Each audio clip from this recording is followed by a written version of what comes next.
की जो चैप्टर है सबसे पहले इसका नाम को समझते हैं कि what do mean by coordinate geometry. देखिए ये कोई ऐसा टॉपिक नहीं है जो आप पहली बार सुन रहे हैं। ये टॉपिक आपने शायद 9th में एक बार पहले सुन लिया होगा और कोऑर्डिनेट्स के बारे में आपको अच्छी खासी तो नहीं, थोड़ी बहुत आपको थोड़ा बहुत तो पता होगा। नॉलेज नहीं बोलता मैं उसको, थोड़ा बहुत आपको पता होगा बस, ठीक है। अब असल मायने में समझते हैं कि ये कोऑर्डिनेट ज्योमेट्री क्या होती है। देखो, इट इज़ बेसिकली अमैलगेशन और mixture of algebra with geometry. ये एक तरह से आप समझ सकते हैं कि ये एक मिक्सचर है जिसमें अलजेब्रा को ज्योमेट्री से जोड़ा जाता है, ठीक है। अब अलजेब्रा में क्या आता है, एक्स एक्सिस, वाई एक्सिस, इसको हम ज्योमेट्रिकल फॉर्म देने की कोशिश करते हैं, इसीलिए इसे हम बोलते हैं कोऑर्डिनेट ज्योमेट्री। और अच्छे समझते हैं होता क्या है।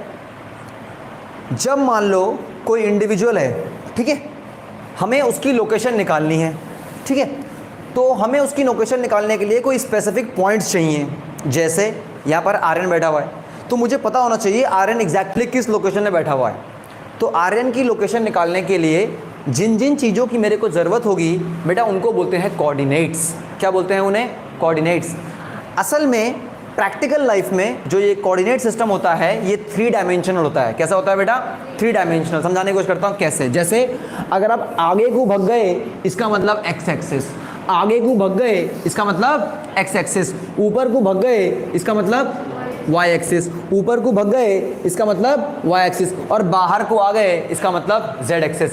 क्या आर्यन की पॉइंट निकालने के लिए सिर्फ आपको 2 लोकेशन चाहिए? नहीं, 3 चाहिए। देखो, मान लो मैं यहाँ पर हूँ, पहले हम चलेंगे, ये पॉइंट है नीचे, पहले हम चलेंगे एक्स में, x x x x x x x x x x, आगे आर्यन के सिस्टम में। अब मुझे उसके हेड पे जाना है, why why why why why why why, आगे हेड पे क्या आर्यन मिल गया? क्या यहाँ पर आर्यन है? नहीं, तो मुझे बाहर आना पड़ेगा, मुझे जेड पे आना पड़ेगा। तो कहने के लिए आर्यन को अगर मुझे पकड़ना है, मान लो आर्यन यहाँ पर है, जहाँ पर ये मार्कर है, और मुझे आर्यन को पकड़ना है, तो पहले मुझे एक्स में चलना पड़ेगा, ठीक है, एक्स में चलना पड़ेगा, फिर मुझे वाई में चलना पड़ेगा, और फिर मुझे जेड में आना पड़ेगा। तो कहने का मतलब है मुझे तीनों डायमेंशन में मोशन दिखाना पड़ेगा, and that is known as 3 dimensional coordinate geometry. That is known as 3 dimensional coordinate geometry, जो कि प्रैक्टिकल होती है, लेकिन ये आप लोगों के कोर्स में नहीं है। आप लोगों के कोर्स में है 2 डायमेंशनल ज्योमेट्री। समझाता हूँ, एग्जाम्पल देता हूँ। जैसे मान लो ये बोर्ड है, ठीक है, इस बोर्ड में कोई जेड एक्सिस नहीं है, इसमें सिर्फ एक नीचे वाली एक्सिस है एक्स एक्सिस, और ये वाली एक्सिस क्या है? Y axis. जैसे एक बच्चा है, वो कहता है भैया ये पॉइंट है, इसकी लोकेशन निकालो, जेड की जरूरत ही नहीं है। देखो कैसे, एक्स और ऊपर आ जाओ वाई, मिल गया पॉइंट। समझ आ गया? That is 2 dimension. तो लाइफ में याद रखना, जितने भी प्लेन होते हैं, plane X Y, Y Z, Z X, जिनमें सिर्फ 2 एक्सिस से मिलके बनते हैं बेटा, उनको बोलते हैं प्लेन। इन सबको बोलते हैं 2 डायमेंशनल फिगर। जैसे आपका सर्कल, ट्राइंगल, स्क्वायर। क्या स्फेयर आपका 2 डायमेंशनल है? नहीं, वो 3 डायमेंशनल है। समझ पा रहे हो मैं क्या कह रहा हूँ आपको? बोलो यार। तो कहने का मतलब है कि आपको हल्का हल्का आइडिया हो गया, हाँ 3 डायमेंशनल हमारे पास क्या होने वाला है। अब देखिए हम इसे पढ़ते क्यों हैं, सबसे पहले समझने की कोशिश करते हैं। देखिए इसमें थोड़ा सा बेसिक जो आप लोगों ने शायद ऑलरेडी सुना भी हो, ठीक है, बट मैं मानने चल रहा हूँ कि आपको नहीं आता, इसलिए एक बार मैं फिर से रिवाइज कर दे रहा हूँ, ठीक है, फटाफट। कोऑर्डिनेट ज्योमेट्री की डिस्कवरी की जो क्रेडिट जाती है, इट गोज टू रेने डिकार्टे, ठीक है। रेने डिकार्टे एक मैथमेटिशियन है, फ्रेंच मैथमेटिशियन है। इनके नाम पे इसको मतलब रिगार्ड किया जाता है कि कोऑर्डिनेट ज्योमेट्री की खोज उन्होंने की। बेटा कोऑर्डिनेट ज्योमेट्री ये दिखने का बहुत आसान टॉपिक है, और आप जब मैथ्स में करोगे ना, आपको लगेगा अरे कितना आसान चैप्टर भैया, ये तो पूरा स्कोरिंग है। अगर मैंने तुमसे असली कोऑर्डिनेट ज्योमेट्री के तुमसे क्या तुम्हारे टीचर से क्वेश्चन पूछ देना, हवा घूम जाएगी बेटा, उड़ते फिरोगे यहीं। लेकिन बेटा ये फिजिक्स का टॉपिक है, और पूरी सैटेलाइट ट्रैकिंग, सैटेलाइट GPS जो आप बोलते हो ना, it works on this principle. पूरा का पूरा इस प्रिंसिपल पर काम करता है। इतना हलवा नहीं है first coordinate, second coordinate, third coordinate, ठीक है। असल यूज कोऑर्डिनेट का फिजिक्स में है। आपकी बुक के अंदर, मैथ्स की बुक के अंदर अकेला यही ऐसा चैप्टर है जो सीधा फिजिक्स को कनेक्ट करता है, और इसका मेजर पोर्शन फिजिक्स के अंदर ही मिलता है। समझ आ गया आप लोगों को? ठीक है। अब देखिए बेटा, सबसे पहला जो कोऑर्डिनेट होता है वो ये होता है, इसको बोलते हैं फर्स्ट क्वाड्रेंट, इसे क्या बोलते हैं? सेकंड, इसे क्या बोलते हैं? थर्ड, और ये क्वाड्रेंट क्या होता है बेटा? फोर्थ क्वाड्रेंट, ठीक है। समझ आ गया? इस एक्सिस को अपन लोग बोलते हैं एक्स एक्सिस, और इसे अपन लोग क्या बोलते हैं? बोलो बेटा, वाई एक्सिस। तो ये वाली क्या हो जाएगी? -x, और ये वाली क्या हो जाएगी? -y, and this is known as origin. This is known as origin. एक बात, -x और -y, ठीक है, this is known as origin, ठीक है। अब आप मुझे एक बात बताओ, ठीक है, अगर मैं यहाँ कोई पॉइंट निकाल रहा हूँ तो उसमें बेटा x क्या है? पॉजिटिव, और y भी क्या है? पॉजिटिव, ठीक है। तो यानी कि यहाँ पर जो पॉइंट्स होंगे बेटा वो होंगे पॉजिटिव पॉजिटिव, वो क्या होंगे? Positive positive. पॉजिटिव, y क्या है नेगेटिव, ये पहचान होती है। ठीक है, लाइफ में याद रखना, जब भी हम कभी x एक्सिस की वैल्यू या y एक्सिस की जो वैल्यू होती है, जब भी हम बेटा उसे इस तरह ब्रैकेट की फॉर्म में लिखते हैं जहां पर एक पूरे पॉइंट की इंफॉर्मेशन एक साथ आती है, उसको बोलते हैं कोऑर्डिनेट्स। क्या बोलते हैं उसे? कोऑर्डिनेट। ये कोऑर्डिनेट बेटा 2 डायमेंशन भी हो सकते हैं और 3 डायमेंशन भी हो सकते हैं। यहाँ पर हमें क्या पढ़ना है? अरे क्या पढ़ना है यहाँ पर हमको? 2 डायमेंशन पढ़ना है यार। तो x एक्सिस और y एक्सिस। तो कोऑर्डिनेट जैसे मान लो मैं बात कर रहा हूँ पॉइंट P की, ठीक है, इसी कोऑर्डिनेट से लिखा जाएंगे, पहले लिखा जाएगा x, बाद में लिखा जाएगा y, पहले लिखा जाएगा x, बाद में लिखा जाएगा y। x का एक नाम और भी है, हाँ, x को प्यार से इसकी मम्मी जो है वो एप्सिका बोलती है, ठीक है, और y को उसके पापा प्यार से क्या बोलते हैं? ऑर्डिनेट। क्या बोलते हैं? ऑर्डिनेट। भैया एक सवाल है, वो जो फर्स्ट क्वाड्रेंट है वहीं से स्टार्ट क्यों होता है? ऐसा यहाँ हम जो बेटा रेफरेंस लेते हैं ना, वो हमेशा x एक्सिस को लेते हैं, तो हम यहाँ से एंगल नापने स्टार्ट करते हैं ऐसे इन एंटी क्लॉकवाइज डायरेक्शन। तो जब हम एंटी क्लॉकवाइज एंगल नापने स्टार्ट करते हैं तो सबसे पहला +90 यहाँ पर आता है, उसके बाद जब ऐसे नापेंगे तो ये एंगल पूरा का पूरा कितना हो जाएगा? +180। तो हम एंगल नापने x एक्सिस से रेफरेंस लेके एंटी क्लॉकवाइज में स्टार्ट करते हैं, इसलिए घूमते हुए हमको जो पहला क्वाड्रेंट मिलता है उसका नाम फर्स्ट क्वाड्रेंट रखा जाता है।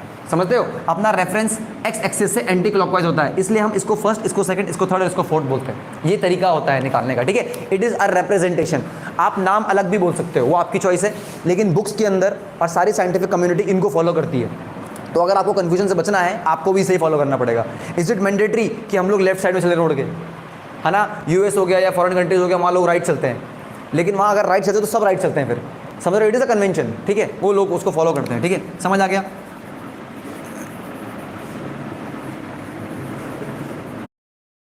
समझ लेते हैं कि ये माइनस और माइनस क्यों आया।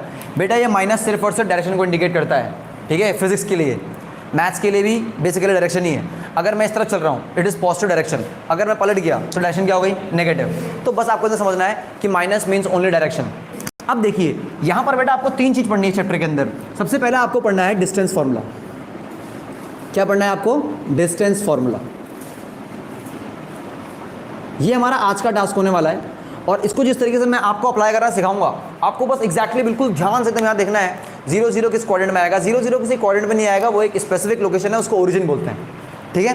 हाँ, अब सुनिए डिस्टेंस फार्मूला। सब लोग 2 मिनट के अंदर आपने पेन तो ड्रॉप कर रखे ना, आप लोग भी जरा जोर से पेन नीचे पटक दो। Mobile between Goa and Uttarakhand. तो मुझे उससे सबसे पहले मुझे क्या पता होना चाहिए? उनके कोऑर्डिनेट्स पता होना चाहिए, उनकी लोकेशन पता होनी चाहिए। अरे ये तो पता हो गोवा है कहाँ, गोवा का लॉन्गिट्यूड लेट्यूड पता होना चाहिए, उत्तराखंड का लॉन्गिट्यूड लेट्यूड पता होना चाहिए, एक्स एक्सिस वाई एक्सिस, उधर की एक्स एक्सिस वाई एक्सिस मुझे पता होनी चाहिए, एक्स एक्सिस वाई एक्सिस पता होनी चाहिए। अगर मुझे पता नहीं होगी, अगर मुझे कोऑर्डिनेट्स पता नहीं होंगे, तो मैं कभी भी डिस्टेंस फार्मूला अप्लाई नहीं कर सकता हूं। समझ आ गया? ठीक है। अब जैसे मान लो मेरे पास ये एक बहुत बड़ा कार्टेशियन प्लेन है बेटा, ठीक है, और मेरे पास यहाँ पर 2 पॉइंट हैं। सबसे पहला पॉइंट है ए, और इसके जो लोकेशन है बेटा वो है x1 और y1, यानी कि इसके कोऑर्डिनेट्स क्या हैं? x1 और y1, और ये रहा पॉइंट, ठीक है, मान लो गोवा है, ठीक है। दूसरा वाला क्या है? वो कहता है भैया अपना तो उत्तराखंड है भैया, बी, उसके पॉइंट्स क्या होंगे भाई? x2 और y2। बी के पास भी अपना x होगा, बी के पास भी अपना y होगा, ए के पास भी अपना x है, ए के पास भी अपना y है। इन दोनों को जोड़ दो। आपको ये डिस्टेंस कैलकुलेट करनी है बेटा। इस डिस्टेंस को बोलते हैं डिस्टेंस ए बी, और इसको बेटा जिस फॉर्मूला से निकाला जाता है उसको बोलते हैं डिस्टेंस फार्मूला। क्या बोलते हैं उसे? बोलो, डिस्टेंस फार्मूला, ठीक है। इसका डेरिवेशन आप लोगों के कोर्स में दूर दूर तक कहीं नहीं है। जैसे आपको मैं सिखा रहा हूँ, आपने बस वो फॉर्मूला अप्लाई करना है और उसके ऊपर मास्टरी होल्ड कर देनी है। दैट्स ऑल, खत्म, गया, टाटा बाय, ठीक है। अब देखो से कैसा निकालते हैं इसका डिस्टेंस फार्मूला निकालने का। बहुत सिंपल तरीका है। जब भी बेटा आपको डिस्टेंस निकालना होगा, आप लिखेंगे A B is equals to, क्योंकि आप डिस्टेंस का नाम ए बी है, बहुत बड़ा लगाएंगे अंडर रूट, लगा दिया अंडर रूट, इसके x में से इसका x माइनस करेंगे। समझ आ गया? ये क्या हो जाएगा? x2 माइनस x1 का होल स्क्वायर प्लस इसके y में से इसका y माइनस करेंगे, y2 माइनस y1 का होल स्क्वायर। समझ आ गया? That's all, this is distance formula. A B is equal to, फिर से प्रैक्टिस करते हैं, A B is equal to under root, बोलो, x2 माइनस x1 का whole square plus y2 minus y1 का होल स्क्वायर। ये बन गया डब्बे के अंदर, और इसी को प्यारे से फॉर्मूले को बेटा अपन लोग बोलते हैं डिस्टेंस, बोलो, फार्मूला, डिस्टेंस फॉर्मूला, यानी कि आपको जो भी 2 पॉइंट दिए हैं आप एक के x में से अगले का x माइनस कर दो, एक के y में से अगले का y माइनस कर दो। कुछ बच्चे कहते हैं भैया ये आप हमें क्या सिखा रहे हो, क्या मैं ये में से ये माइनस कर सकता हूँ? उसने मेरे पास आया, वो क्वेश्चन लेके आया, कहता भैया मेरा मन कर रहा है ना कि मैं इसके x में से वो माइनस कर दूँ, x1 माइनस x2 का whole square plus y1 minus y2 का होल स्क्वायर, कह रहा मैं ये कर दूँ। मैंने कर दे, कुछ फर्क नहीं पड़ेगा, कुछ भी फर्क नहीं, साइन में चेंज नहीं होगा। पता है क्यों? हाँ, क्योंकि अगर मान लो x2 माइनस x1 की वैल्यू मान लो ऐसे 5 आई, तो यहाँ से वैल्यू -5 आएगी, लेकिन बाहर तो कर रहा आप स्क्वायर ही हो, तो साइन वैसे कैंसिल हो जाएगा। तो कहने का मतलब अलग है बेटा। अब जिंदगी में याद रखना, एक्स ए माइनस बी का होल स्क्वायर और बी माइनस ए का होल स्क्वायर हमेशा इक्वल होता है, हमेशा।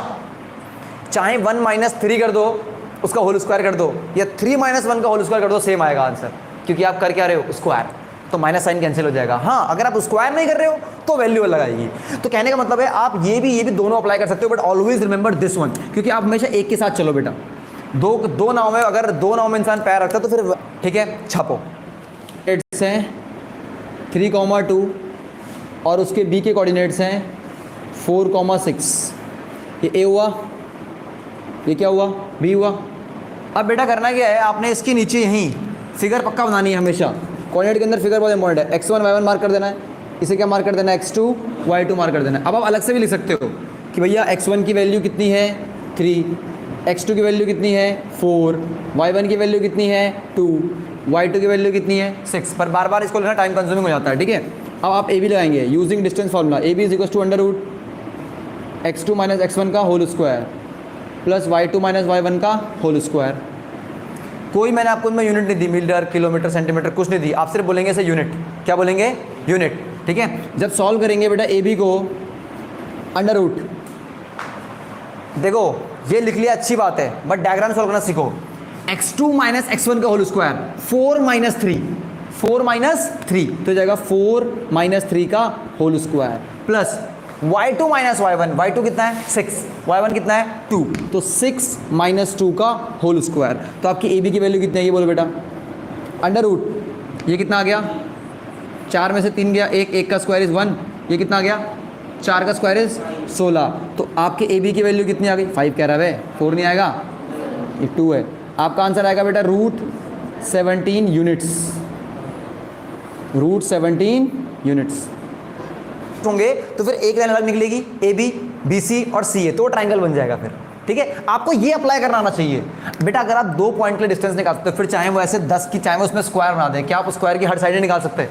उसमें क्या दिक्कत है? बस आपको ये 2 के लिए निकालना आना चाहिए। 2 के लिए आप निकालोगे तो 3 के लिए भी निकालोगे, 3 के लिए आएगा भी, ट्राइंगल वाला आएगा। मुझे लगा 3 कोऑर्डिनेट सिस्टम। अगर आपको पॉइंट्स में दिया है, पॉइंट्स के आगे सेंटीमीटर लगाया है, तो आप डिस्टेंस में आंसर लिखेंगे सेंटीमीटर। अगर मीटर लगाया है तो मीटर, अगर कुछ नहीं लिखा तो आप यूनिट पक्का लिख देंगे, खाली यूनिट लिख देंगे बेटा, ठीक है। इसमें क्या होता है कि क्योंकि ना उसके जो ग्राफ जो होता है, ग्राफ के ना एक ब्लॉक को हम 1 यूनिट मानते हैं, तो जितना भी डिस्टेंस आएगा उसमें यूनिट लगा देना, ठीक है। दिखाओ अर्चना, बुक दिखाओ। देखो ये क्वेश्चन करो, लिखो find the distance between the following points. अरे तेरी, ये भी ऐसी है क्या? किसकी है ये? Between the following points, find the distance between the following points. First -5,7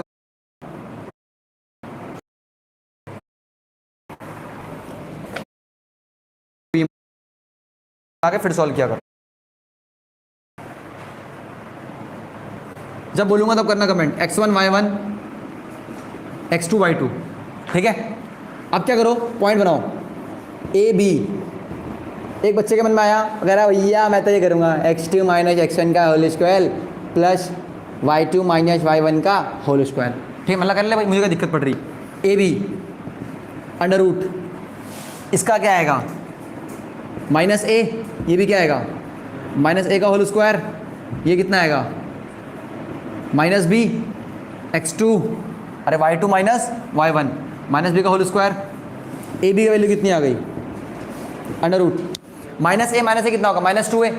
-2a का स्क्वायर करोगे तो कितना बनेगा? 4a स्क्वायर, 4a स्क्वायर, ये कितना आएगा?